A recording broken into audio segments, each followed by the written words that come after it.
L'hélicoptère est promis à un bel avenir. Les grandes villes du monde sont de plus en plus engorgées. Les embouteillages y sont monstres. C'est là que l'appareil passe-partout vient à la rescousse des gens d'affaires. Qu'ils atterrissent à Tokyo ou à New York, l'hélico est le seul moyen rapide pour se rendre au centre-ville où presque toutes les tours ont leur héliport.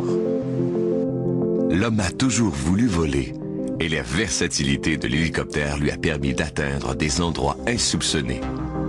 Les plans d'un hélicoptère sont conçus à l'aide de CATIA 3D, un logiciel de conception assisté par ordinateur. Il faut 700 heures de travail entre l'étape des dessins et l'assemblage des gabarits. La structure de l'hélicoptère est faite de fibres de carbone, un matériau composé plus léger mais plus solide que l'acier, protégé par 2 couches de plastique vert.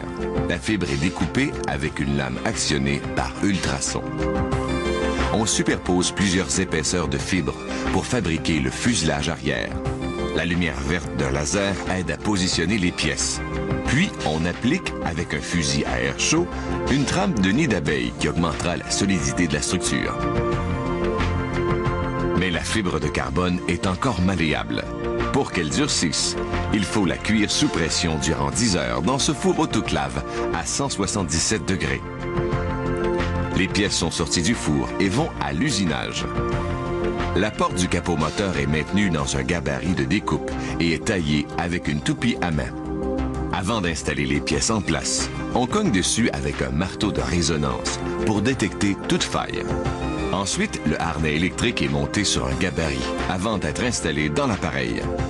Cet hélicoptère possède 2351 mètres de filage, mais d'autres en comptent près de 9 km. Le filage sera connecté au panneau d'instruments de vol, le cerveau de l'hélicoptère. Cet appareil comporte 9964 rivets qui sont posés avec un pistolet et un bélier. Puis, on applique un scellant pour empêcher l'infiltration d'humidité et de la formation de corrosion. On assemble maintenant le fuselage arrière de l'hélicoptère. Morceau après morceau, l'appareil commence à prendre forme. On installera les composantes mécaniques par la suite.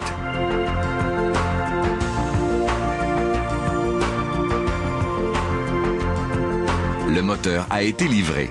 Celui-ci pèse environ 120 kg. Il doit être manipulé avec précaution.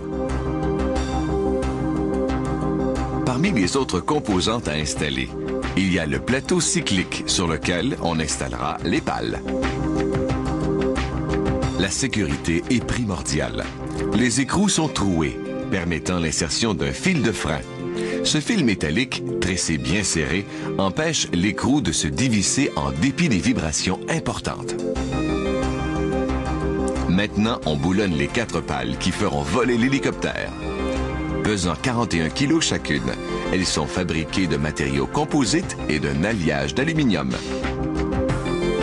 Le tableau de bord est installé dans le cockpit et tous les fils sont raccordés. Le contact est mis et tout fonctionne correctement. Il ne reste qu'à terminer la finition intérieure de l'appareil.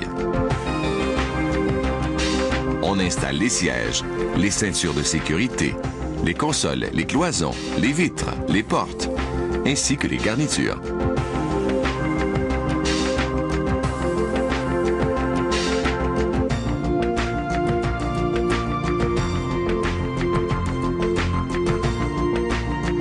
Les hélicoptères sont presque achevés, mais il reste à les peindre.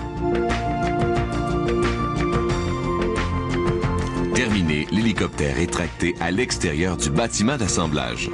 Des essais de vol sont effectués pour vérifier le bon fonctionnement des composantes mécaniques et électroniques.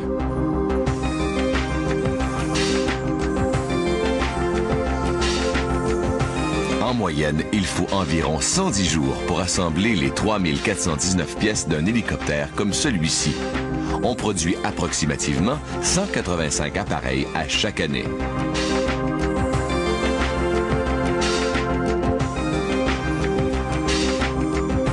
Ces engins de 2,8 tonnes sont capables d'atteindre une vitesse de 140 nœuds et de voler à une altitude maximale d'environ 6000 mètres.